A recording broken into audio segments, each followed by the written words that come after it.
Hi, everybody. Welcome to the second partner workshop, or third, I guess, depending on how you're counting, of the awkwardly named Oregon NFIP Biological Opinion Implementation Planning Team. I can do it in one breath now, guys. This is great. Welcome. We're going to give folks just a second here to get settled. My name is Sarah O'Brien. I'm with Willamette Partnership, and we'll all introduce ourselves a little bit more in a second here. But I'm going to hand it over to my colleague, Emily Irish, who's also with Willamette Partnership, to walk us through some logistics for the meeting, and then we'll kick it off. Emily? Great, thanks, Sarah. Hi, everyone. Again, I'm Emily Irish with Willamette Partnership. I'm going to ask everyone to stay on mute with your video off throughout today's webinar. We are recording, and that recording will be up on the Oregon NFIP website after. You can also find today's slides up on the website. I'll include that link here shortly for you in the chat. As we're going through today's webinar, please include any questions you might have in our chat function. We're going to really try and remain on mute so that our speakers are the only ones talking and we avoid any technical issues. And then at the end, we'll make sure we answer all your questions before we end today by noon. All right, Sarah. Great. Thanks, Emily. And I will note, this is a workshop, but the structure is a little different, and we'll talk more about that. But we've tried to build this in a way that we didn't just try to recreate a 3-hour workshop on Zoom. So you're welcome. Bear with us as we try something a little bit new here. We will be talking for a while. We have a ton of attendees today. I think there were 85 folks signed up last time we checked this morning. And that's the reason for keeping folks on mute and keeping our conversations to the chat function. We'll talk for a while here, maybe about half an hour, but then we'll leave time for a robust question and answer period at the end. And the entire agency team will be available to answer any questions and contribute to that discussion. I want to introduce some of the agency partners that are with us today. As folks who have attended these conversations in the past will know, this is kind of a collaborative team made out of primarily 3 state and federal agencies. My colleague, Erin Cooper, represents the FEMA team. Erin, you want to wave at the folks? And she'll be talking a little bit later on. Kate Wells is with NOAA Fisheries here in Portland, and she is, statutorily unable to join us via Zoom, via video today. So Kate, I know you're on the phone there somewhere, and thanks for joining us, and we'll make sure we can get you unmuted if there are questions directed to NOAA Fisheries at the end. And then Celinda Adair from Oregon's Department of Land Conservation and Development has been the lead on this team. Hi, Celinda, and lead point of contact for DLCD as part of these conversations. I know John Graves from FEMA is also with us today, and welcome to the other agency partners and everybody else that's with us today. As I mentioned, I'm Sarah O'Brien. I'm with Willamette Partnership. We're a nonprofit based here in Portland that kind of just likes to help folks find solutions to natural resources challenges that require public-private sector collaboration and cooperation among federal, state, local governments, and help folks cross silos and solve problems. So that's the role that we're playing here today. We're working in partnership with our colleague Zach Hughes at Salus Resources, who's also on the line with us here today, consulting basically with FEMA to help them move this implementation planning process forward. So our agenda today, our intention for today is basically this. We're going to give a very quick review of Biop sort of history and process, and then point you to some more robust materials if there are folks who need some more background. We recognize there are a lot of folks with us that have had at least been with us for previous workshops where they've learned about some of this information, and some of you have been really deeply involved with this process for years. So we want to get everybody basically up to speed, but we also don't want to bore the heck out of everybody. So Erin's going to lead us through an abbreviated version of some of the information we've shared in the past, and then we'll point you to some resources if more information is needed. The primary point of today's webinar workshop is to ask you for help and ask for some offline help and some virtual collaboration around brainstorming the local options that communities might take as this implementation planning process moves forward. We'll talk a lot more about that. And sort of our third section before we open it up for question and answer will be the mechanics of working together virtually. As I mentioned, what we're trying to do is basically take a half-day workshop that we would have had in person, and split it up amongst the kind of variety of channels and virtual convening routes that allow us to really work on the nuts and bolts of this stuff with you without trying to awkwardly sort of force you through a Zoom conversation that's going to be mechanically and pragmatically difficult to have. So that's our goal for the day, and I'm going to pass it over to Erin from FEMA to just give us a few minutes, maybe about 10 minutes worth of background on this process. Thanks, Sarah. So as many of you are probably familiar, the National Flood Insurance Program is a voluntary program. And so as a federal voluntary program, if a community chooses to participate, that opens the doors for the possibility for property owners in that community to purchase flood insurance through FEMA's flood insurance program, so long as that community meets the minimum performance standards that are outlined in the National Flood Insurance Program. So that's how it operates on a national scale. But if we look more specifically to what we're doing here in Oregon, we kind of have to take a slightly different approach to the participation of NFIP communities. Because of a jeopardy determination that resulted from a consultation between FEMA and the National Marine Fisheries Service, we've had to address the environmental impacts or the impacts of the implementation of the National Flood Insurance Program on listed and threatened endangered species, specifically several salmon species that have critical habitat throughout the state of Oregon, and indirectly species such as the southern resident killer whales that feed on those salmon species. So due to the court ruling on that issue, FEMA needs to kind of change how we implement this program within the state of Oregon. And if we look at a map of where we're talking about, the green areas you see here are the watershed basins in which that critical habitat exists. So what we're talking about here today primarily impacts communities within that green area of the state. But obviously we're open to talking with people throughout the state of Oregon and the tribes throughout this region to talk about how we can more favorably implement the NFIP to protect this important habitat. So how are we going to do this? Well, specifically, we need to still maintain efforts to reduce flood hazards to people and property, because that's really at the core of what the NFIP does. But we also need to look at how we, through implementation of the NFIP, can maintain or even improve the natural benefits of functioning floodplains. So that's through looking at flood storage, water quality impacts, and the presence or preservation of fish and wildlife habitat.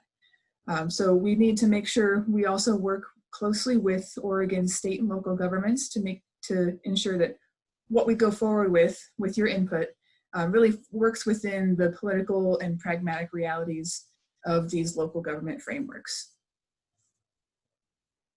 So how are we going to do that? Well, we're not starting from scratch. We have been working with the state DLCD and various other stakeholders and partners to figure out what might work within these communities. So we're kind of building on the existing successes that we've had in the past few years. And we know through those engagement activities that we don't want a one-size-fits-all solution. We want to work with communities to figure out processes that will work for the various types of communities throughout the state. And as we go forward with implementation, we really want to make sure that we can provide support to local governments, whether that's through technical guidance, various other types of outreach or technical support. We want to do what we can to make sure that this implementation, when it does happen, is successful. So a little bit of history on how we've gotten to where we are today. The litigation was brought back in 2009, so it has been a while that we've been on this road. That litigation required FEMA to consult as part of our federal agency requirements with NOAA Fisheries on the implementation of our program, the National Flood Insurance Program, and its impact on endangered species. So that consultation started back in 2011, and from there until April of 2016, various documents were produced and drafted between FEMA and NOAA. And finally, we had a biological opinion produced by the National Marine Fisheries Service, which outlined FEMA's impacts due to the National Flood Insurance Program and how National Marine Fisheries Service suggested we go forward. So one of the ways that FEMA chose to go forward was to set up some work groups led by DLCD, and those work groups really helped us get a good idea of how communities thought that we could proceed in National Flood Insurance Program communities around the state. We did have to take a bit of a pause starting in 2018 due to the Disaster Recovery Reform Act. It called for a delay in implementation of this effort for 3 years. We are still in that 3-year window, and so that's why we are currently kind of revamping our implementation effort based on some of the impact that we received back in 2016 and 2017. And we are hoping that once our 3-year window is closed, we'll be in a better spot to go forward with implementation.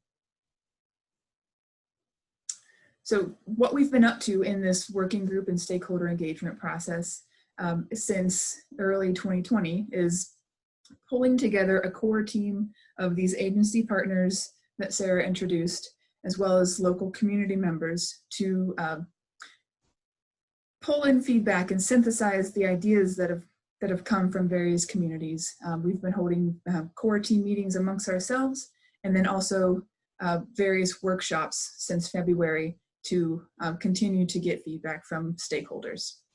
So this is technically our second big workshop. We did hold a virtual workshop in March after our first workshop in February.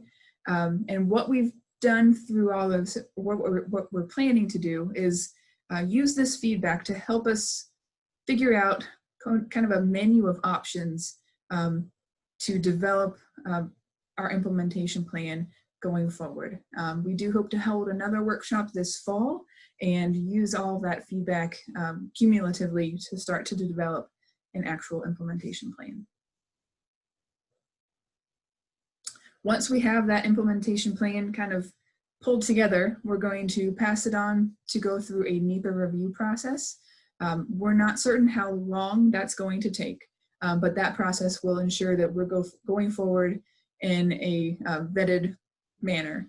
And so once that review is completed, we're going to give communities enough time to figure out how to actually proceed with implementation on the ground.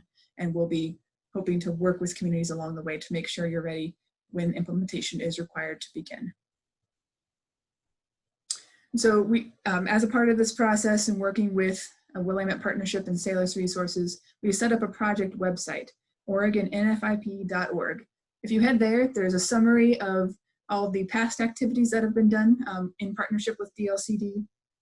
There's resources from the FEMA website that you can find there. We've put together a frequently asked questions list. You can also look at past webinars and notes from those webinars. We have recordings, much like what we are putting together today. There's a feedback page as well, and we'll get into some more details of how we'll use the website in this process as we go through the presentations today. Thanks, Erin. And please do feel free to go ahead and put any questions you might have on that section of kind of background content Erin provided into the chat function, and we'll check in with those a little later. I have the honor of sitting here and humbly asking for your help as folks who are probably many local governments with us today, folks from the advocacy community, either from the development or environmental or agricultural or other backgrounds. We know that all of you have a lot of knowledge, some of which you've shared in past workshops and DLCD work in the past that we need to make sure we're building on here. So we're here to ask your help and sort of propose a format for working together on the nuts and bolts of this work going forward.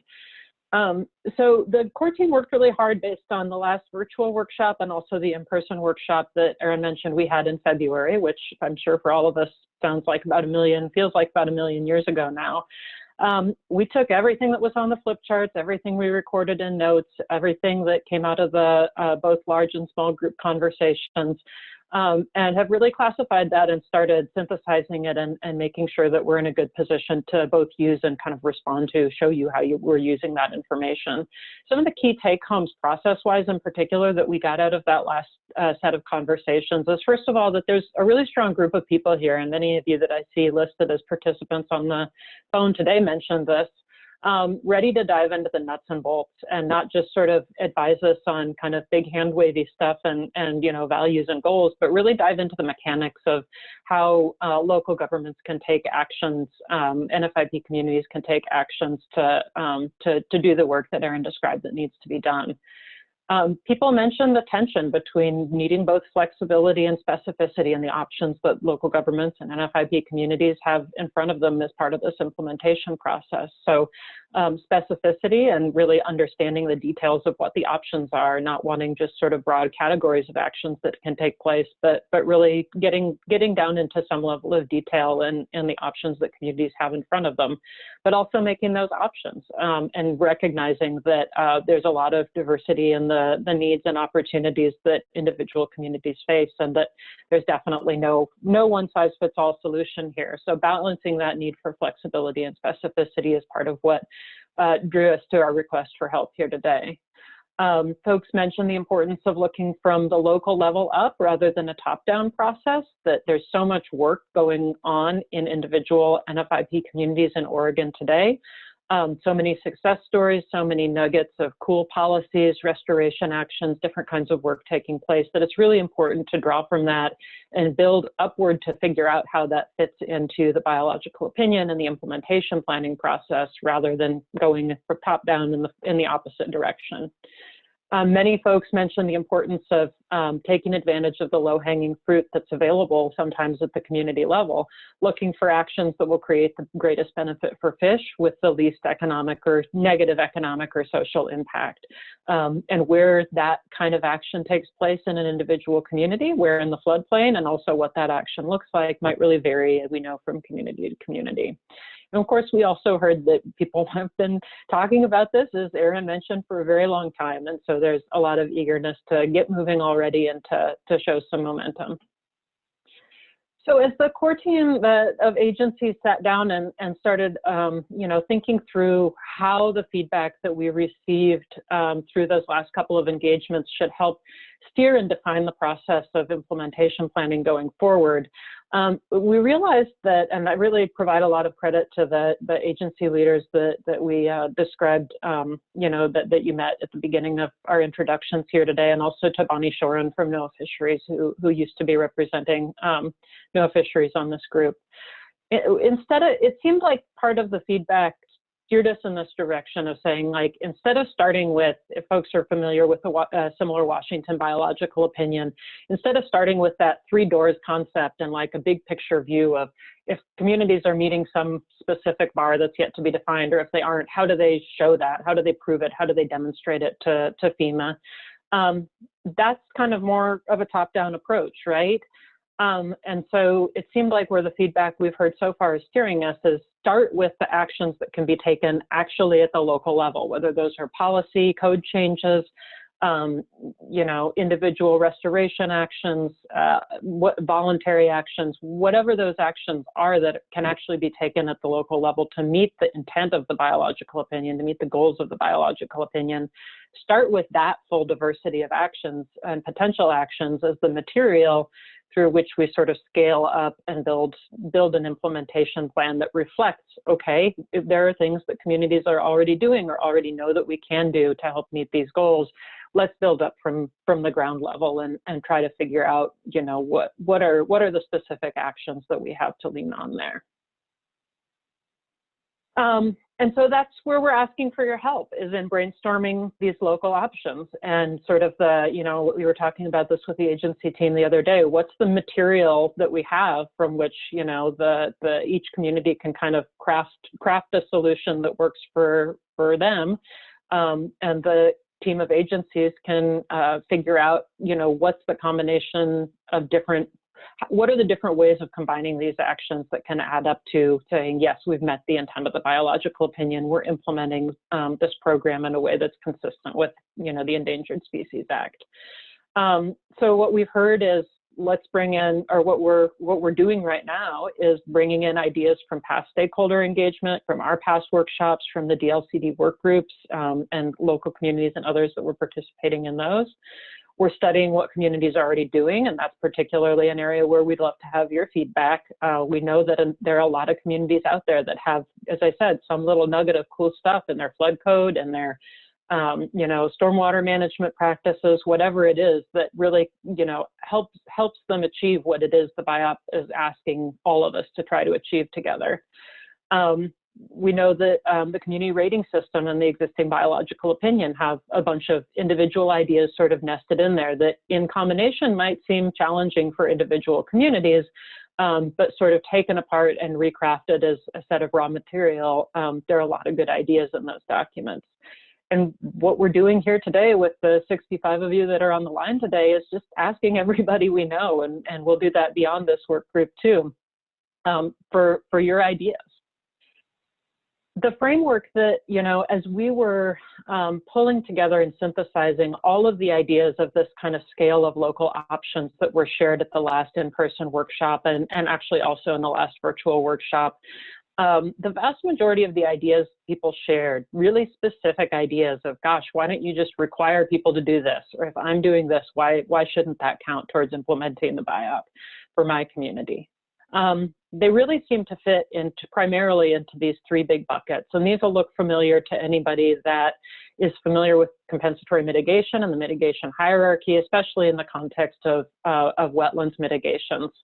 I'll explain these in a little bit more detail if there are folks who might not be familiar with them, but almost all the specific ideas we've been able to come up with and mine from our conversation so far fit into one of these three buckets of avoiding impacts, minimizing impacts, compensating for impacts, and also doing voluntary restoration that helps offset potential impacts to development impacts in the floodplain. So when we talk about avoidance specifically, we're talking about actions that could be taken to limit development that occurs in part or all of the special flood hazard area. So that's definitely one way to limit development impacts, is to limit development actions, right? That could be, as we mentioned, targeted towards one specific high impact area of the floodplain, or it could be broader. And we know that there are a lot of communities that are taking actions that are beyond the minimum standards of the NFIP already that we could draw from in this realm. Another bucket is recognizing that there is probably, some body of actions that's going to continue to move forward that's, water dependent or otherwise can't be avoided within the special flood hazard area. And so minimization actions are those that we can take to limit the impacts of new development or redevelopment that does occur in the SFHA. And then restoration and compensatory mitigation or compensation actions that, as we're describing them, are actions that actively restore or conserve natural functions of the floodplain. Those might be through a compensatory mitigation requirement, something like removal fill in the case of flood storage, or a riparian vegetation replacement requirement, or they might be voluntary efforts, either at the private or at the community level, to say, okay, we know there's some impacts that have occurred in the past or are going to occur in our floodplain, and so we're going to make an investment to make sure that we know that the natural functions of the floodplain remain sound and remain sufficient to keep healthy fish populations going. So these are the buckets that we're going to ask you to help us fill through the process that we're about to describe in a second here. And again, if we were, meeting in person and back in Salem for, in the great venue that we shared last time that we met in person, we'd divide you up into groups again and have you fill out a bunch of flip charts with ideas of what fits in each of these buckets and whether there might be other buckets or an other bucket that we want to fill up as well with ideas of local actions that folks are taking or could be taking. We pulled together a couple of initial ideas. As I said, we've been, mining whatever information and ideas we can pull together from amongst the agency team and the resources we draw on. One of those is the DLCD memos that were kind of a summary of feedback from individual communities and stakeholder groups. They weren't entirely focused around this framework, but in looking through those, we were able to find a bunch of ideas of specific actions that we can use as examples of what we might use to fill these buckets. So in the avoidance category, for example, you might have a community, or you could take an action as a community to limit specific uses in the floodway or in the 10-year floodplain, for example, if you have the ability to map that, that are above and beyond what's required currently by the NFIP. But that are well tailored and well suited to the kind of development and the kind of floodplain you have in your community. An example of a minimization action might be, taking actions that demonstrate compliance with an existing municipal stormwater permit, MS4 permit, or comparable stormwater standards. And there was a whole memo that a bunch of folks involved in those DLCD work groups pulled together about sort of the crosswalk between the intent of the biological opinion on the stormwater front and the guidance and resources and policy that communities are already, dealing with and implementing around stormwater management. So stormwater is one mechanism that we could use to sort of minimize the impacts of development or redevelopment that does occur in floodplains. And then the third category of restoration and compensation, there are a number of Oregon communities that require compensatory mitigation already for the loss of flood storage through removal fill or another similar policy mechanism. There are also a lot of communities out there that are doing voluntary restoration actions that help achieve the outcomes outlined in the biological opinion and add up to a community sort of balance in a community level balance and figuring out how to balance the impacts and the benefits of different actions that are taking place in the floodplain. So those are the kinds of, just some initial ideas of the kinds of things that we're hoping that we can all kind of fill these buckets with together. I'm going to continue to encourage folks to share questions and comments you might have in the chat channel. And I've got just a few more slides on the mechanics of how we're going to propose this in lieu, again, of an in-person workshop. But this would be a great time to start thinking through questions on any of the content that we've provided so far and the requests that we're making here as I go through our last final couple slides here on the mechanics of how we're proposing we work together on this request. So again, can't do an in-person workshop, but we're going to try to come up with kind of our best alternative. So today is kind of the intro section of what would be a 3-hour workshop. We're providing some background, we're framing out a request, we're outlining process, and we're approaching the point here towards the end of this call where we would say, okay, does anybody have any questions before we go into breakout groups? And then we would send you off. And we'd like you to basically use the next few weeks as an extended breakout session, and we're providing a virtual flip chart that you can use that I'll share with you in a few minutes here. To record your ideas and share them with us. Of course, we have a number of different channels that we've shared and will share that you're welcome to provide feedback as well. But we really wanted to have something that collects very specific ideas of the types that we're hoping to use to fill up these 3 buckets. We'd like to invite you to work with your friends on this. Well, you're welcome to work with folks who aren't your friends too. A lot of times this kind of breakout group type work is effective just because we have a chance to sit down with 3, 4, 5, 6 people and really toss some ideas around. Others may work better independently, and you're welcome to do that too. If folks have questions and concerns, you're welcome to share them today, and I see already some chat comments coming in. You're also welcome to drop Erin an email at this sort of generic looking email address, which we'll share again at the end and share out through an email that we'll send out in the next few minutes here. But if you don't get your questions answered today, you're welcome to reach out to Erin through that channel.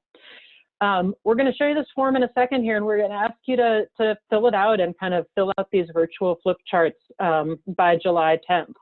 And we're also going to have another webinar, which we'll send out an invitation to after the meeting today for basically some virtual office hours with the agency team here on July 7th. We're hoping that's an opportunity to bring your thoughts, your points for discussion, any questions you might have about the assignment before the flip charts kind of close up on July 10th and we start to pull together that information. We'll schedule the third part of this workshop, basically the follow-up and report back and synthesis and conclusion and next steps section for a late July meeting where we'll figure out based on kind of participation, the amount of content we're able to collect, how best to frame that. But that'll be a late July virtual workshop, much like this one, but an opportunity to share the results of everything that we collect through these virtual flip charts. and figure out what to do with them next. I mean, the agency team will be taking that information and synthesizing it to the best of our ability and using it to help build up, as I said, towards an implementation planning framework that reflects all of the ideas that we've collected. Before I go to questions, comments, concerns, and I will ask Emily in just a minute here to come back up and share with us anything that she's hearing on the chat channel. I'm not physically really capable of both reading chat and talking at the same time. So I'll ask Emily to come back in and represent your questions in just a few minutes here. What I'm sharing right now is a website on our OregonNFIP.org website. We'll send the link out with some instructions similar to what we've just provided via an email in just a few minutes here. But this is your virtual flip chart. So there's a little assignment at the top that describes what we've described here today. We're looking for specific policy ideas or voluntary action ideas that could help fill these avoidance, minimization, restoration, and compensation buckets. We're asking you to share your name and your email address, although that's not required as a part of this form. If you want to throw in something that you don't want your name attached to, that's perfectly fine.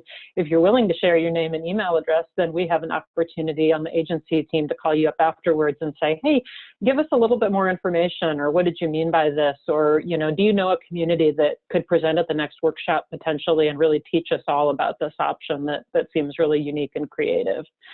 And then there's basically a flip chart area for each of these buckets. So there's an avoidance one, there's a minimization one, there's a compensation and restoration one, and there's another, because there's always stuff that doesn't fit into those categories. And anything that you can add just kind of in bullet form or whatever is easiest and most convenient to you to jot your ideas down. Please do enter those in these forms. Brainstorm with your friends, brainstorm with your enemies if you prefer that, and give us whatever ideas you can here. We've also added one final sort of virtual flip chart page here on work to draw from. We were really struck in looking back through the DLCD work group's work that they were able to point to a whole existing body of work around stormwater management, as I said, that seems really important to draw from, and it seems really important to tailor with and make sure that we're not creating a conflicting or redundant set of standards. And so if you're familiar with community or regional plans or policy frameworks that you think FEMA should be very careful to, or the agency team should be really attending to in this process of pulling these local options together and building them into an implementation plan, we'd love to hear that too. If you just want to say X community is doing a really good job and, we think we are or they are really achieving the goals of the biological opinion without needing much change, we'd love to hear that too. One of our goals for the July meeting is to hear the voices of communities that have some creative ideas and have shared some of these ideas to teach us all what these options are and think together about, again, how we can build those into implementation planning and how other communities can learn from and implement some of the good ideas of their neighbors, adapt probably as well.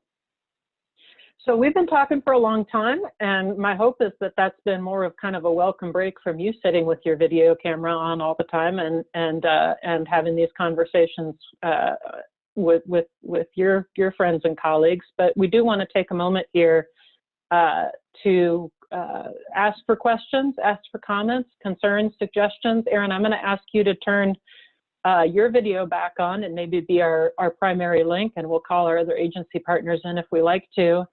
And Emily, I'm going to ask you to turn your camera on as well. And it looks like there's at least one comment in chat there. I don't know if that's something that's ready for group discussion. And if there are other questions here, we've got a good period of time here to have some discussion. I recognize the chat function is a little bit awkward, but we'll make it work the best we can and provide you with all the channels we can to have some follow-up conversations as well. Emily, you got anything for us? Great, thanks, Sarah. Yeah, I just want to address our first question here from Sarah. She was asking, I'd be interested to hear some examples of additional ways the floodway or 10-year floodplain could be limited. The LOMR process is a pretty big deterrent. So Erin, we can flag some of the, I am going to ask Erin to respond, but I think we'll collect these and start entering them into our form as well. So Erin, you don't have to feel like you respond to every idea that's presented here, but we'll record them as well. But do you want to say anything about the LOMR process?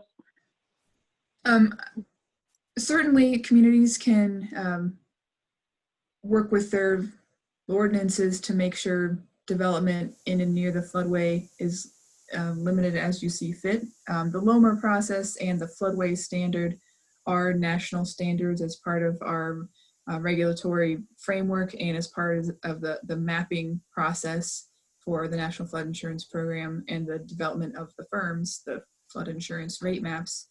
And so the adjustment of these mapping protocols in a state-by-state framework isn't necessarily what we're trying to adjust in this process. I will say that we are doing a pilot study at FEMA to look at different approaches that can be taken in FEMA's mapping process that were highlighted in the biological opinion as strategies to reduce the National Flood Insurance Program impact on this critical habitat. So that's something that the pilot study will be addressing in a portion of the Oregon area of the Biop. And that, I don't know the exact timeline of that process, but once that pilot study is completed, that'll be a really good way to see how essentially the biological opinion and the reasonable and prudent alternative can play in the mapping environment. Yeah, so Sarah, I think we'd definitely also be interested in hearing some examples of other ways that floodways and 10-year floodplain development in those areas could be limited. We certainly don't have a comprehensive view of that now, and would love for folks to flag places that existing policies are getting in the way of that as well. So please do, folks that have ideas on that front, please do enter whatever you've got into that virtual flip chart and share your ideas with us. And Sarah, hopefully we'll have more to say about this when we get back together towards the end of July. Yeah, Emily, it looks like one more question there, maybe also from Sarah.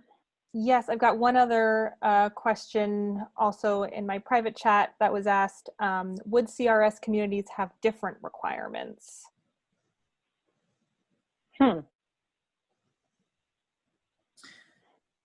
So there aren't necessarily different requirements, but the CRS program has taken some of the suggestions around Endangered Species Act compliance into consideration, and there are some adjustments being made to better represent or better account for actions communities can take to limit impact on critical habitat and to show that they are recognizing the endangered species present in their communities or in their mapped floodplain areas. So CRS communities may be able to get some credit for actions and are likely going to be able to get some credit for actions that might be taken in implementation planning. You don't anticipate, it sounds like, Erin, to have a different bar, but it is also something we've discussed, whether an implementation framework that looked more similar to CRS in terms of sort of adding up points and figuring out how different kinds of actions could combine in different ways to meet the intent of the biological opinion might be a useful framework for people to work within. We'd love to hear feedback on that as well. Emily, you got anything else for us? Yeah, last quick question here. Are you all interested in hearing from the private sector with the virtual flip chart? I work with a developer who would have a lot of good ideas. Definitely. Yeah, share it with everybody. Share it with all your friends. Share it with your cousins. We really do want to hear from everybody. And we were kind of shocked, frankly, that 85 people were particularly interested in signing up for this webinar and talking about the biological opinion in the midst of everything else that's going on in the world. But our hope is to hear from even more folks than that. So yeah, and if there are better ways than sharing that flip chart for folks to engage with us, then we're certainly open to hearing that as well, huh, Erin? Sure, yeah, they can contact us either directly or through the FEMA ESA comments email that you saw. Yeah, feel free to share the link to the OregonNFIP.org website with them. Yeah, we'd be happy to have conversation with them. Yeah, I will note that the majority of our communications are coming through that listserv that's on the Oregon NFIP website. So Good if you point. know of other folks who would like to be on those lists and know what's going on and have these updates regularly, I would encourage them to sign up for that list there on our Oregon NFIP website. And I can include the link again in chat. Okay, so Emily, nothing else in your private channel that you need to pass on to us in terms of questions? One more quick question here for you. There's a lot of turnover with planning professionals in my area. How will you implement training around the Biop implementation with staff who are new to it? That's an great excellent question. We're trying to work on that in our Puget Sound implementation right now. There are a lot of communities to reach out to, but what we're trying to do is find some more, I guess, virtual opportunities for engagement and ways to develop some outreach products that can remain with the community even as staff may change. So if you have suggestions on what you think might work for your staff, outreach products or methods that have been particularly successful with your staff, we'd be happy to hear feedback on that for sure. Great, thanks, Erin. Anything else, Emily? That's it. Okay. Thanks, guys. Well, I recognize that this can be a challenging space for interactions, especially with everybody on mute. So I do encourage folks to use the virtual flip chart. There should be an email in your inbox if you're on this list or if you signed up for the webinar today, just within about 3 minutes here, with a formal invitation to direct you towards that virtual flip chart on the website, a reminder of the specific request and instructions and timelines. Erin, shall I pass it over to you just to say thanks and give folks an additional encouragement if you like to provide us with their feedback and ideas? Sure, yeah. Again, if you kind of step away from the mental space of a video conference right now, we are wanting to get some feedback from you guys. So whether it's right now or whether it's on the virtual flip chart page on our website, jot down some notes, do whatever you think you might do in an in-person workshop to try to think about how implementing this new framework would work in your community. On the FEMA website, as well as on the project website, there are links to actually read the reasonable and prudent alternative, if that would be helpful to you, to kind of go all the way in and then take a step back as you read through it to think about what might work and what might not work, and how these strategies might work in your community. I very much appreciate everybody who's on the call today and listening to be able to participate in this process. It is a long, slow process, so we appreciate that you're sticking with us. By all means, forward the link to this page to others, invite people to sign up for our listserv, as Emily mentioned, and we're just really appreciative that we have so many people willing to provide feedback. Thanks, Erin, and thanks again, everybody. I was reminded via my Slack channel to just remind you all that we will convene some office hours on July 7th, and we'll set the time and set an invitation to that Zoom meeting. Again, a chance to ask and answer questions, maybe have a little bit more of an informal discussion. We'll create some space for breakout groups if it looks like folks are attending that might be interested in a little bit more of a group discussion. So we'll keep that space a little bit flexible as we see the results that come through the flip chart. But there is a chance to sort of stick your head out of your breakout room and ask for help or discussion or whatever it is you need to make this a satisfying and effective process to engage with. So thanks again, everybody. You'll see, as I said, should be getting an email in your inbox right now, and we will let you go have another 15 minutes back into your day. And yeah, thanks again, and take care and have a great weekend. Don't forget to fill out your virtual flip chart. We'll be in touch. Bye.